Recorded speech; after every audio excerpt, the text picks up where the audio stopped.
Apocalipse, capítulo 1, versículos 4 a 8, passagem da palavra do nosso Deus que diz: João, às 7 igrejas que se encontram na Ásia, graça e paz a vós outros, da parte daquele que é, que era e que há de vir, da parte dos 7 espíritos que se acham diante do seu trono, e da parte de Jesus Cristo, a fiel testemunha, o primogênito dos mortos e o soberano dos reis da terra. Àquele que nos ama e pelo seu sangue nos libertou dos nossos pecados e nos constituiu reino, sacerdotes para o seu Deus e Pai. A Ele a glória e o domínio pelos séculos dos séculos. Amém. Eis que vem com as nuvens, e todo olho o verá, até quantos o traspassaram. E todas as tribos da terra se lamentarão sobre ele, certamente. Amém. Eu sou o Alfa e Ômega, diz o Senhor Deus, aquele que é, que era e que há de vir, o Todo-Poderoso. Vamos orar mais uma vez? Abençoe, ó Pai amado, a leitura da Tua palavra e a exposição dela neste momento. Ilumine nossos corações, nossas mentes. Dá-nos compreensão das grandezas da Tua palavra, em especial deste livro e desse texto que nós lemos. Em nome de Jesus. Amém, Senhor Deus. Continuando, meus queridos, a exposição do livro de Apocalipse, relembrando apenas o versículo 3 que nós já meditamos, e diz: bem-aventurados aqueles que leem, ou aquele que lê, e aqueles que ouvem as palavras da profecia e guardam as coisas nela escritas, pois o tempo está próximo. Uma bem-aventurança para quem lê e para quem ouve, para quem presta muita atenção. O Apocalipse é um livro para se prestar muita atenção. Embora a mensagem dele seja essencialmente simples, os detalhes são extremamente ricos e muito preciosos. E estes versículos que nós lemos aqui, os versículos 4 a 8, são uma espécie de Apocalipse em miniatura. Resumem praticamente todos os principais temas do livro inteiro. Na introdução desta série, eu falei a respeito de alguns números, especialmente um número que se destaca muito no Apocalipse, que é o número 7. Aliás, esse número é responsável pela divisão do livro. Eu disse aqui que o livro não é para ser lido através como se fosse uma sequência cronológica, mas deve ser lido em sessões ou em ciclos recapitulativos. E nós teremos oportunidade de falar sobre isso em outros momentos. Mas hoje, nesse texto, o destaque não está tanto no 7, embora ele apareça de uma maneira bem interessante, mas o destaque aqui está no 3. A estrutura trinitária, ou trinária, mas trinitária mais cristã, desta passagem é extraordinária. Eu não sei quantos de vocês já perceberam isso meditando, olhando com calma nesse livro, ou nesse texto especificamente. A fim de facilitar a compreensão dos irmãos, eu vou mostrar aqui um quadro que vai nos ajudar a ter uma ideia dessa estrutura trinitária desse texto. Ou seja, a Trindade aparece o tempo todo, não apenas como um conceito, mas acima de tudo como prática, como efeito, aquilo que a Trindade faz. Eu fiz uma espécie de estruturação, eu espero que os irmãos consigam visualizar, para ter uma noção de como funciona, como a cada momento há 3 elementos sempre em relacionamento aqui nesse texto. Observe, começa assim: João, às 7 igrejas que se encontram na Ásia, aqui está então a saudação, graça e paz a vós outros. Quem está mandando essa saudação? Quem está dizendo graça e paz a vós outros? A Trindade. Da parte daquele que é, que era e que há de vir. Já uma trindade dentro dela. uma estrutura trinitária dentro do próprio três. Veja, da parte daquele que é, que era e que há de vir, esse é o Pai. Da parte dos 7 espíritos que se acham diante do seu trono, esse é o Espírito Santo. E da parte de Jesus Cristo. Veja, a Trindade, claramente. Mas dentro dessa mesma estrutura trinária, há mais 2 estruturas trinárias. Observe. O Pai é aquele que é, que era e que há de vir. O Espírito Santo, padrão sétuplo, 7 Espíritos de Deus, que já foi muito falado sobre isso. E Jesus Cristo tem também um padrão trinário. Ele é o quê?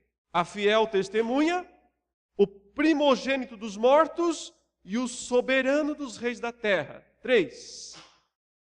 Observe, nessa primeira declaração aqui, que nós temos claramente 3 declarações a cada momento.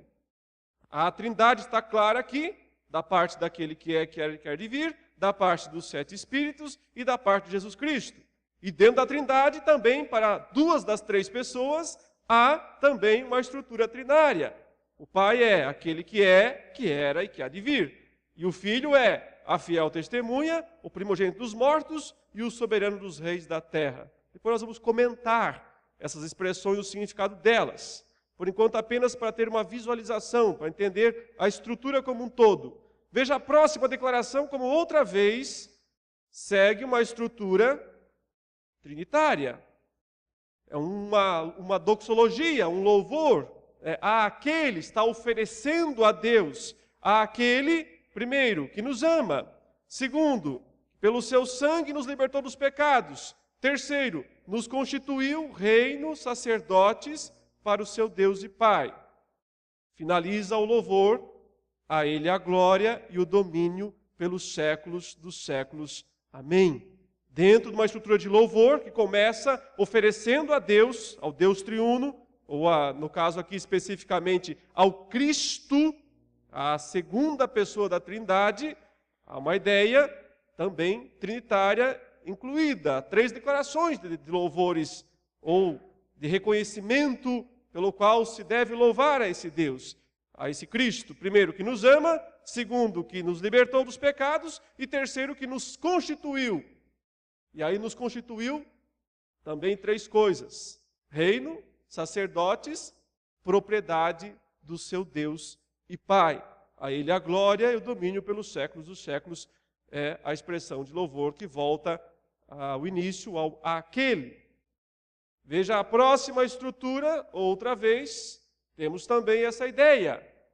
Uma declaração sobre a brevidade da vinda de Cristo. Ele diz que ele vem com as nuvens, e aí 3 eventos serão claros. Primeiro, todo olho o verá.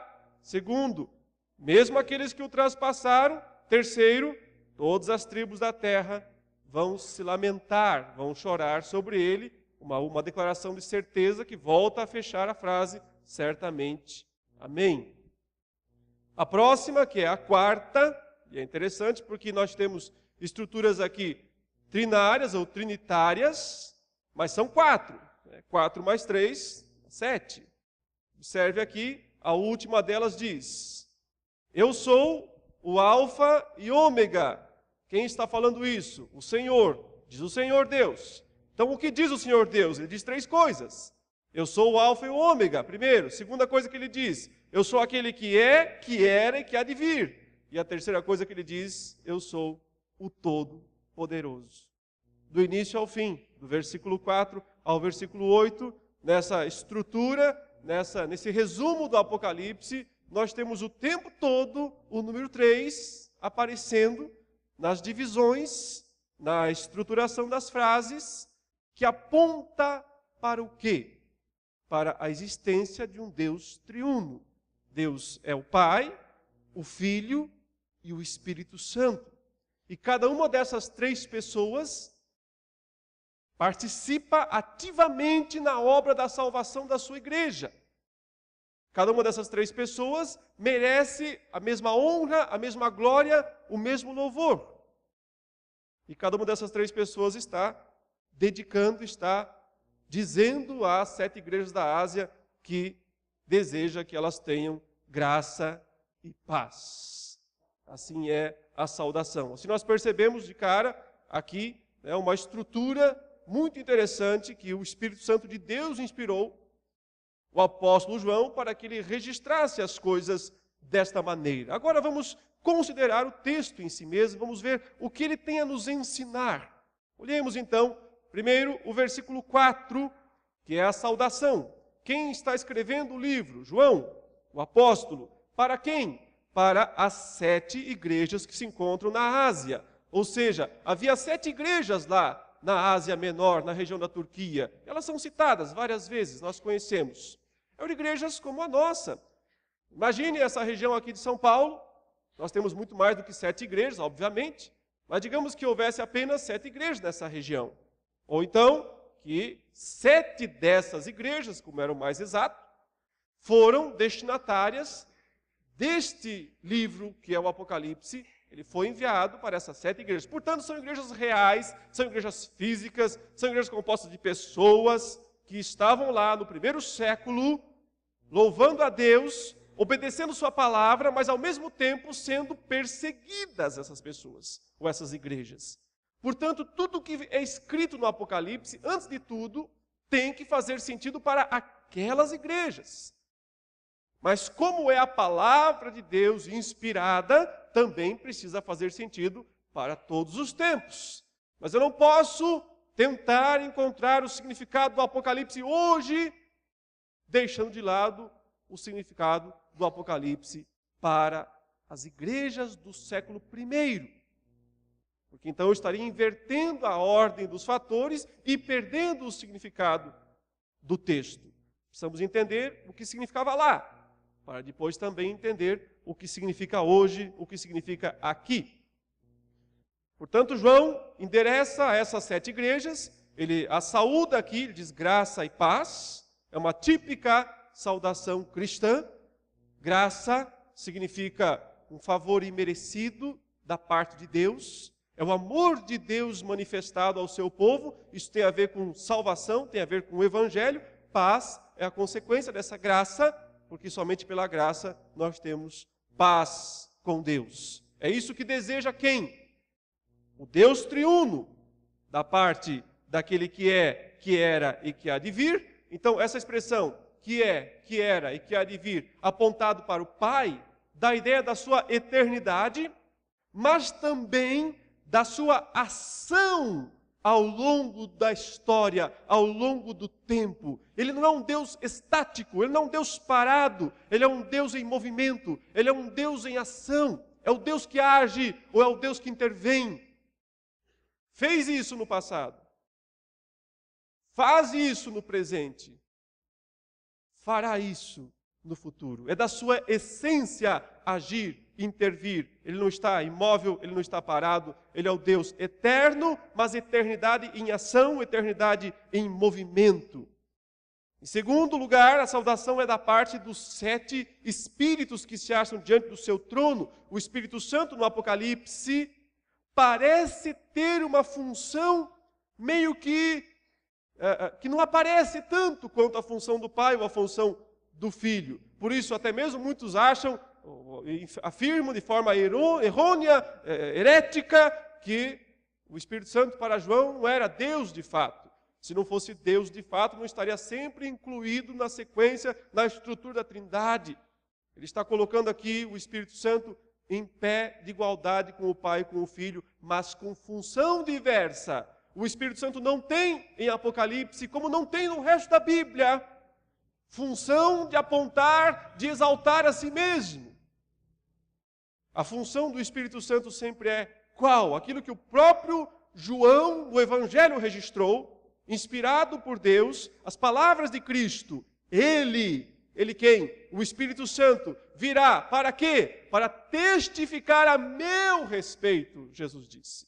O Espírito Santo a função dele não é se iluminar, aparecer. A função dele é iluminar a Cristo, apontar para Cristo, revelar a pessoa de Cristo. Por isso, também ele é descrito lá no capítulo 4 e 5 como um candeeiro, como 7 lâmpadas. Sim, porque o Espírito Santo tem a função de iluminar. E aqui, ele, descrito como o padrão dos 7, tem o sentido de mostrar sua onipresença. O Espírito Santo está em todos os lugares, agindo, atuando, mesmo que discretamente. Mas ele está agindo, atuando e apontando para a pessoa de Jesus Cristo, que é justamente aquele que vem na sequência, quando diz, da parte de Jesus Cristo. E aí nós temos 3 atributos dados a Jesus Cristo, que resumem no Apocalipse a obra de Cristo. Se o tempo todo você estiver lendo o livro pensando nessas 3 coisas que são ditas de Jesus aqui, você vai entender o livro. Você vai entender melhor. Porque diz que ele é, antes de tudo, o quê? A fiel testemunha. O mártir fiel. Testemunha, na língua grega, a palavra é mártir. Tem o sentido daquele que testifica aquilo que viu, aquilo que sabe, sustenta o seu testemunho até o fim, disposto está a morrer por isso. A fiel testemunha, ou o testemunho de fé que Cristo deu, foi justamente sua morte, sua vida e sua morte. Seu viver irrepreensível, seu viver sem pecado, como o cordeiro sem defeito, sem mancha, que ele aparece no capítulo 5 como um cordeiro, como tendo sido morto, ele que toma o livro da mão direita de Deus. Portanto, Cristo, por ser a fiel testemunha, significa aquele que viveu de forma irrepreensível e aquele que morreu de forma absolutamente injusta. Não merecia a morte que sofreu, mas precisava sofrer essa morte, precisava morrer para poder salvar o seu povo. Por isso, o primeiro grande atributo de Jesus é a testemunha fiel. O homem fiel que morreu. O homem santo, justo, perfeito, mas que não obstante precisou morrer e morreu. Mas ele não é apenas a testemunha fiel, ele também é quem? O primogênito dos mortos. Quer dizer, o primeiro a ressuscitar. O primeiro a vencer a morte, apontando, portanto, para a sua ressurreição. A morte de Cristo, a ressurreição de Cristo são centrais no Apocalipse. Por isso ele não está falando das coisas sempre futuras. Na maioria das vezes, ele está falando das coisas passadas e mostrando justamente o que Cristo fez, sua obra, sua vida, sua morte e sua ressurreição. Primogênito quer dizer o primeiro deles. É claro que outras pessoas ressuscitaram antes de Cristo, não foi?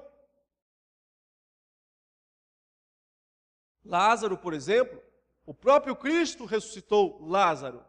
Então, como é que Jesus pode ser o primogênito dos mortos, quer dizer, o primeiro a ressuscitar, se outros já ressuscitaram antes dele? Como entendemos isso? No sentido de que ele foi o primeiro a vencer a morte definitivamente. Lázaro foi ressuscitado por Cristo, mas voltou a morrer. Sua morte foi apenas adiada. Não sei quando, não temos a data, mas provavelmente, anos depois ou décadas depois, Lázaro morreu. Alguns homens santos de Deus também foram ressuscitados com a ressurreição de Cristo. Quando ele morreu, certo? Diz que os túmulos de alguns santos lá se abriram em Jerusalém e esses homens apareceram. Eles foram ressuscitados pelo poder da morte e já também da ressurreição de Cristo. No entanto, eles voltaram a morrer também. Eles não ficaram vivos para sempre. O único, o primeiro a vencer a morte para nunca mais morrer é Jesus Cristo. Por isso ele é o primogênito dentre os mortos. Mas se ele é o primogênito, é porque tem outros. Você não chama de primogênito um filho único. Se ele é único, é único. Se ele é primogênito é porque tem mais filhos, porque tem mais irmãos, porque tem mais vencedores da morte. Quem são esses? Somos nós. É a igreja, que um dia ressuscitará também para nunca mais morrer. Hoje, eventualmente, poderia acontecer um grande milagre de uma pessoa que morreu ressuscitar. Isso não tem acontecido normalmente. Deus provavelmente não tem achado necessário fazer esse tipo de sinal, mas Ele pode fazer. Deus poderia ressuscitar um morto hoje, no nosso meio, mas essa pessoa voltaria a morrer depois. Ela ainda não estaria contada entre esses vitoriosos da morte. Os vitoriosos da morte são aqueles que nunca mais morrerão. Cristo é o primeiro, é o irmão mais velho, é o primogênito. Os crentes, na segunda vinda de Jesus, também vencerão a morte, ressuscitarão para nunca mais morrer. Então observe os atributos de Cristo. Quem Ele é? A testemunha fiel, que viveu com fidelidade e morreu por uma causa justa. Sua morte foi injusta, mas a causa era justa. Ele morreu para salvar o seu povo. Mas ele não permaneceu morto, ele ressuscitou dos mortos, ele venceu a morte. E aí vem o terceiro e crucial atributo de Jesus em Apocalipse. Não entender isso é uma grande falha para a compreensão do livro. Quem ele é? Ele é o soberano dos reis da terra. O soberano, o governador, o dominador dos reis da terra. Está apontando para o quê? Para o terceiro grande evento central na vida de Cristo, que é sua ascensão. A subida de Cristo aos céus. Após sua morte, após sua ressurreição, ele subiu aos céus. E ao subir aos céus, ele se tornou o soberano dos reis da terra. Reis aqui aponta para todo o poderio maligno deste mundo. Inclusive humano, inclusive demoníaco, inclusive maligno. Jesus Cristo é o soberano, ele se colocou acima, ele subiu acima desses poderes. Esses poderes que dominam o mundo, através de homens, mas especialmente os poderes malignos e espirituais, os principados e potestades. Que Paulo diz em Efésios capítulo 1, que quando Cristo ressuscitou dos mortos e subiu à direita de Deus, ele se colocou acima dos principados e potestades. Cristo Jesus, por sua ascensão, por sua subida aos céus, se torna o soberano dos reis da terra, acima de todos os poderes, acima de todas as ações humanas e malignas aqui neste mundo. Portanto, esse é Cristo. Quem Ele é? A testemunha fiel. Quem Ele é? O primogênito dos mortos. Quem Ele é? O soberano dos reis da terra. Essas três imagens de Jesus vão aparecer por todo o livro. E elas são a chave para entender a pessoa de Cristo no livro do Apocalipse, mas também o próprio livro do Apocalipse. Então, em seguida, vem uma declaração de louvor, uma doxologia, um hino de louvor a esse Deus triuno, mas especialmente a esse Jesus, a testemunha fiel, o primogênito dos mortos, o soberano dos reis da terra. É um hino de louvor que diz àquele, ou seja, a esse Jesus, que nos ama. O amor incondicional de Cristo por nós. É o grande destaque aqui. Um amor indescritível, imensurável, incompreensível. Porque que razões teria esse homem, Deus, Jesus Cristo, para nos amar? Nenhuma. Um amor indescritível, imensurável e incompreensível. Por isso cabe da nossa parte louvor por esse amor, que se manifestou concretamente no seu sacrifício, no seu sangue. Pelo seu sangue nos libertou dos nossos pecados. Ele resolveu o grande problema da nossa vida, o grande problema da nossa existência. Qual é o grande problema da nossa existência? É falta de dinheiro? Não. É falta de saúde? Não. Problemas familiares? Não. Problema de autoaceitação? Não. Qual é o grande problema da nossa vida, da nossa existência? Se chama prisão. Escravidão do pecado. Escravidão do pecado. Esse é o problema da raça humana. É o problema do ser humano. Independente de raça, independente de posição social, independente de qualquer outros fatores. O Senhor Jesus resolveu este problema. Como? Pagando o preço da nossa libertação. Pagando o preço da nossa alforria. Única maneira, único preço, sangue. Derramou o seu sangue para nos libertar dos nossos pecados. Devemos louvar aquele que nos ama. Devemos louvar aquele que pagou o preço pela libertação dos escravos que somos nós. Tirou-nos da escravidão do pecado. Mas não apenas nos tirou da escravidão do pecado, porque em terceiro lugar o texto diz aqui que ele nos constituiu, nos estabeleceu como um reino de sacerdotes. Reis e sacerdotes. Reino e sacerdotes para o seu Deus e Pai. Outra verdade central do Apocalipse, que já está aqui nesse grande resumo, nesse pequeno resumo, nesse grandioso pequeno resumo do Apocalipse, é justamente isso. A igreja não vai reinar em algum lugar do futuro, em alguma data a ser definida. A igreja reina com Cristo já, porque já fomos constituídos como um reino de sacerdotes. Reis, reinamos com Cristo porque não somos mais escravos do pecado. E ao mesmo tempo, sacerdotes.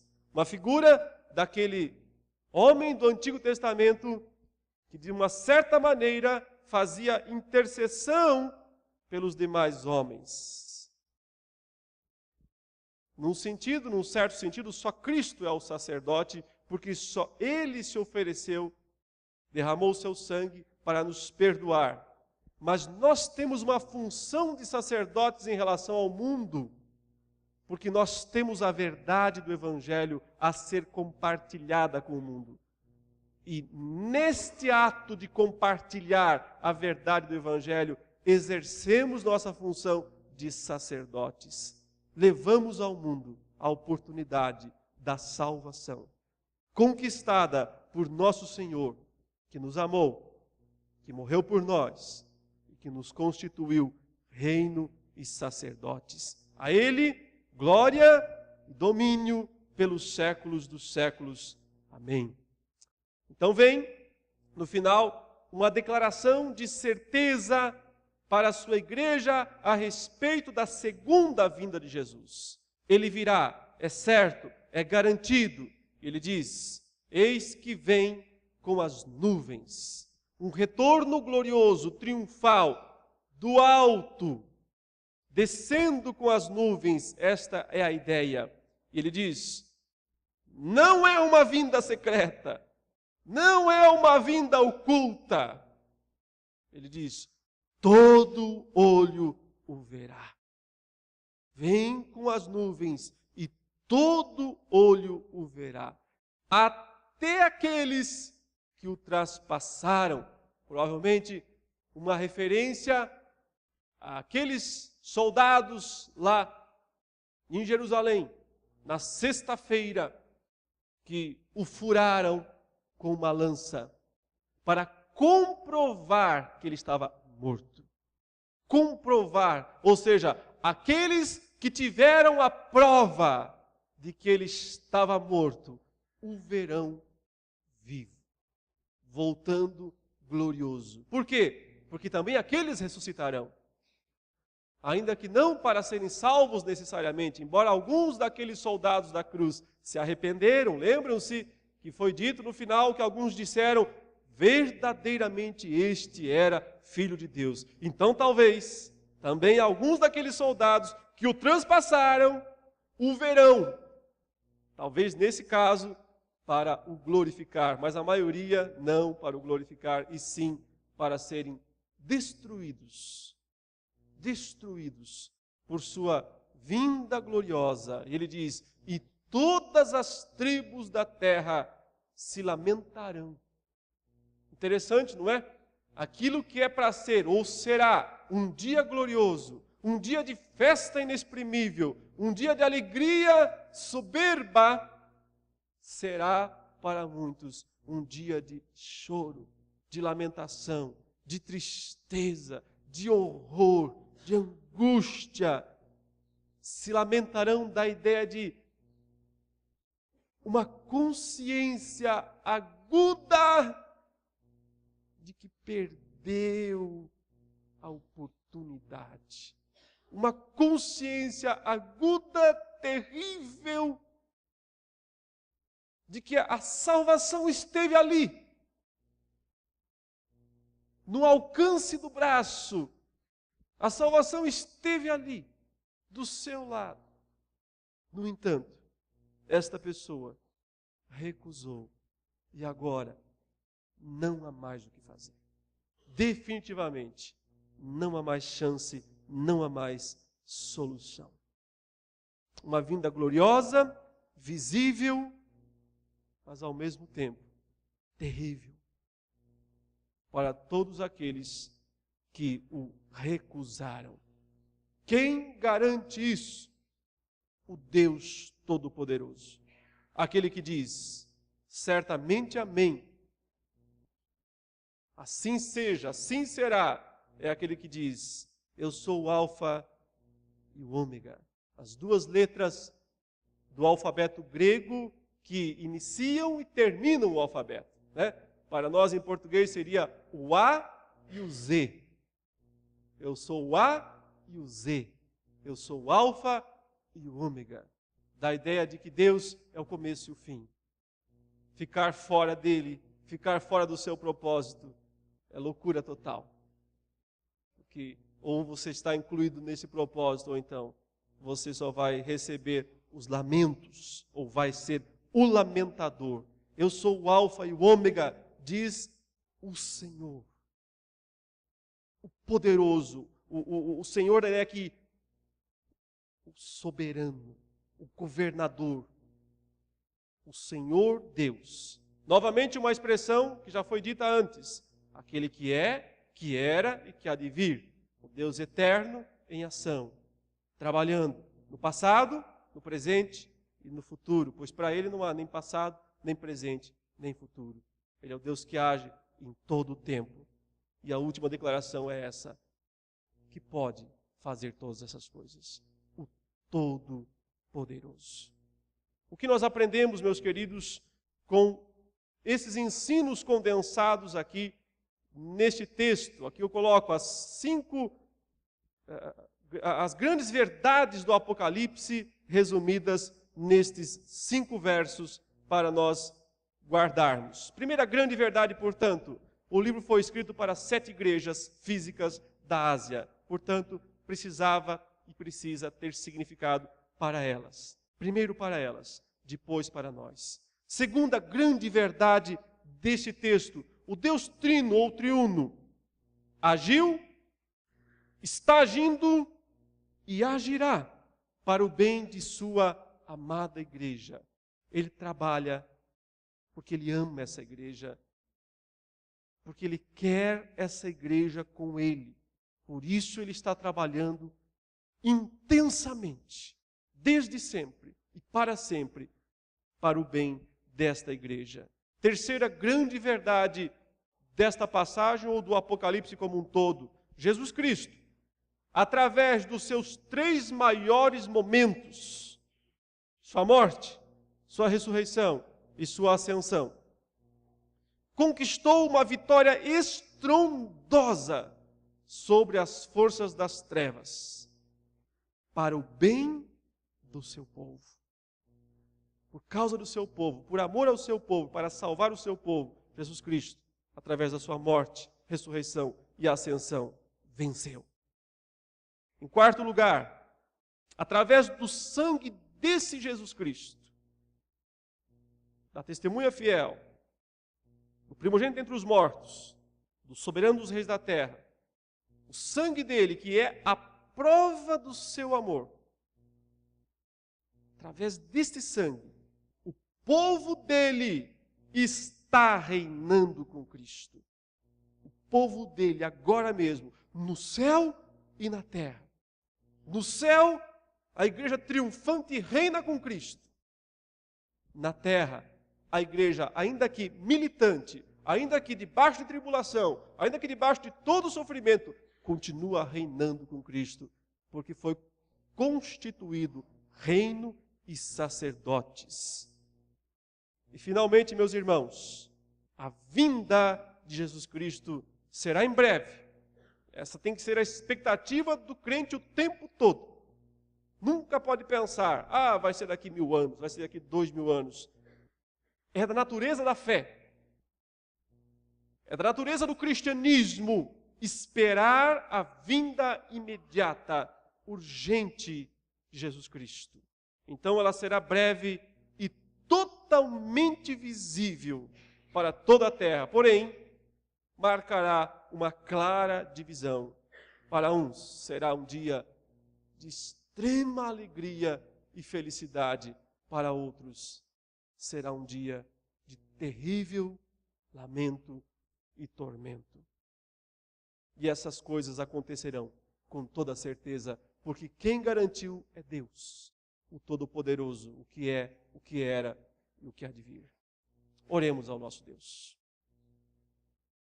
Senhor, Deus de toda a glória, Deus de todo o poder, ajuda-nos a cada dia, ó Pai, entendermos mais as grandezas da Tua Palavra, especialmente esse livro fantástico, esse livro extraordinário, que Tu concedeste ao Teu povo, ó Deus, como um tesouro perene, no qual nós sempre podemos buscar novas fontes, novas riquezas, que não só, Pai, glorificam o Teu nome, mas também servem para nossa instrução, para nosso alento, para nosso conforto, para nossa esperança. Que possamos, ó Pai, ao estudar e meditar nas grandezas desse livro, entender que Tu és o Deus Todo-Poderoso, o soberano dos reis da terra. E entender também a nossa missão aqui neste mundo, missão que devemos desempenhar com todo o zelo, com todo o empenho, sabendo, Deus, ó Pai, que mesmo em meio às lutas e às tribulações, nada, nem ninguém, poderá tirar a nossa vitória no Senhor. Abençoe-nos, ó Pai, nesse dia, ainda mais. Nós oramos em nome do Senhor Jesus. Amém.